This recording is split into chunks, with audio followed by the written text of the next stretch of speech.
The rapture is coming. We know this for a fact. None of us really know when it's going to come. The Bible tells us that it will come. You can ask all the scholars in the world, and they'll tell you that, the year 2010, rapture's coming. The year 2012, the rapture's coming, but nobody knows. No one but our Father in heaven knows when the rapture is coming. Our time is running short. Pastor Dan, next week, will be starting a new sermon series on the Revelation and end times. And a lot of your questions will be answered, but the funny thing about the book of Revelations is you'll probably walk away with even more questions. But it's an awesome series, and I recommend all of you guys come out next week and start that series. Did you guys know that our current rate of evangelism in the United States, at our current rate, only 4% of our generation right now, that's everybody from infants up to 20, 21-year-old, currently, if we don't change a thing, only 4% of those people will be Bible-believing, born-again Christians by the time they turn into their 20s. Now, that might seem a little shocking, 4%. That means for every 100 people, only 4 will be Bible-believing, born-again Christians. And you might be asking yourself, yeah, that's a small number. How do we change that? When a child or an infant or a youth grows up, their environment is what affects their future. By the time they reach their 20s, they are less likely to give their heart to Jesus if they didn't do so before their 20s. This is a proven fact. They've done poll after poll after poll. A youth is impressionable to a certain time in their life. They're affected by the world, by the things they see on TV, by the things they hear their parents say. These are all things that affect them, and by the time they hit their 20s, they've pretty much made up their mind on most things. That's the time that we have to reach them, is from now till they turn about between 20 and 25. It's funny to talk about generations, because my generation and the generation before it, we were the largest generations in population that have been compared to any previous generation. I mean, we had, I would say, almost double the amount of people that any other generation previously had. It was amazing, because with our numbers, we could affect change. We could do so many things to affect this world. Right now, our generation, I don't even know what they're called, the baby boomers and the Generation Xers and the millennials, those are the 3 current ones, I think.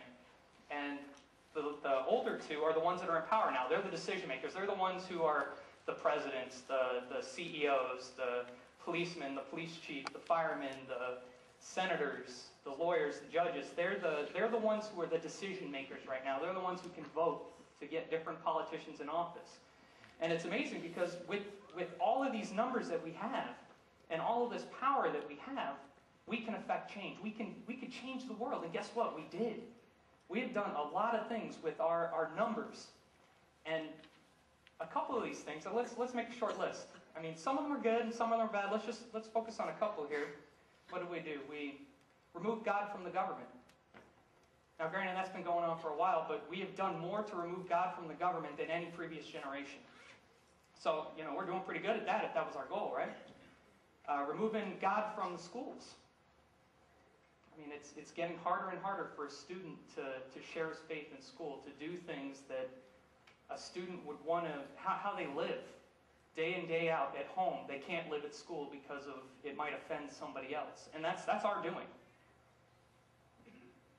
Rampant moral degradation. This is a big topic for me. I have a real problem with the way our morals in the society have really decayed over the years. I remember when I was younger, which wasn't too long ago. I mean, I'm only 30, but when I was younger, they had, every once in a while you'll see an ad on TV where someone might be wearing a bikini or something, and it was kind of like shocking. It was like, oh, they're wearing a bikini on TV. It was amazing. But now it's, you want to go buy Doritos, and there's a lady in lingerie trying to sell Doritos, and it's like, I don't quite understand the connection there. You eat cheesy chips that make your breath stink, you're not really going to get a woman, but whatever, I guess marketing people know what they're doing. The internet, awesome tool, right? As you know, you take a couple stray clicks and you're at a website you don't want to be in. Internet pornography is one of the fastest growing businesses in the U.S., in the world right now. Over 20,000 sites are added daily. That was probably me, stepping on some wire here. Drive Down 19, you guys know what I'm talking about, right? Billboards everywhere, scantily clad women, men, suggestive slogans. It's gotten to the point now when we drive down 19, I have to have blinders on, driving like this, hoping I don't get into an accident so I don't see any of these disgusting billboards that are out there. What about the homosexual agenda? I mean, this is a touchy subject. Not many people want to talk about it. Did you realize that the homosexual agenda is nearly as prevalent now as it was in Sodom and Gomorrah? You guys know what happened to Sodom and Gomorrah, right? Evaporated into air. Now, just a side note, if you're struggling with homosexuality, we're not condemning you. We're not saying that you're a bad person. All we're doing is relating what it says in the Bible, and the Bible does call the act of homosexuality a sin. If you're struggling with that, there's an awesome thing. You have a God who loves you. You have a God who wants to help you. You have a God who forgives you. I mean, no matter what your sin is, God will forgive if you truly come with a repentant heart. There is always a way out of anything that you're in.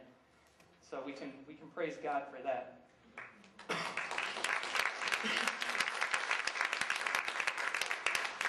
You know, some of you are probably saying right now, I didn't have much to do with any of those decisions. You know, I didn't want God to get out of the government. You know, I didn't want to pull him out of schools. I didn't want all those internet porn sites or those billboards or anything. Like, it wasn't me. It had to be somebody else voting for those things, right? Well, I got news for you. Luke 11:23 tells us, this is Jesus speaking, he says, "He who is not with me is against me. He who does not gather with me scatters." So what that's really saying is, you're not with Jesus, you're against him, right? So if you're not with Jesus in the things that he supports, the things that are true and right, then you're actually on the other side of the fence. So our inaction, our not taking action, is actually in support of the things that we're upset with nowadays. So we can sit here all day long and say, you know, I can't stand the way this country's falling apart. But you have to ask yourself, what are you doing about it? What have you done to affect that change? That's a lot of what we're talking about today is change. That's what revolution is. A sudden or momentous change in a situation. Just so that you guys know, I just came up here talking. I don't know if all of you guys know me. My name's Joe.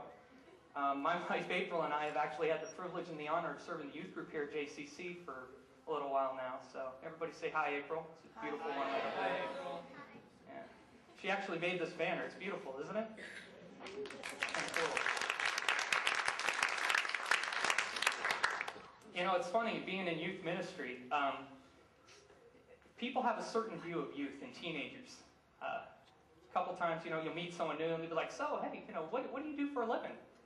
And I'll be like, well, you know, I'm a youth pastor. I minister to youth. I'm a youth specialist. And you can always tell because there's that hesitation. They go, really? And so you know they're thinking something. But then they say, you know, it's really awesome what you're doing with these youth. I'm so glad that, you know, you're devoting your time to help these youth. God knows they need the help. You know, someone needs to straighten them out. And as they walk away, they're kind of thinking, this guy's nuts. He wants to hang out with youth, with these teenagers? Man, this guy's a freak. You know, the funny part is they're partly right. It does take a special kind of person to hang out with youth and teenagers. And when I say a special kind of person, I don't mean that we have to have any special qualities. What I'm saying is God has to call you and actually anoint you for that job. I mean, everything from infants, 2s and 3s, 4s and 5s, children's church, youth group, middle school, high school. I mean, even the adult groups, but specifically talking with kids and teenagers. I mean, we have some really anointed teachers out there doing children's church next door, 2s and 3s, infants, 4 and 5. It's an amazing thing to see, but you have to be called by God.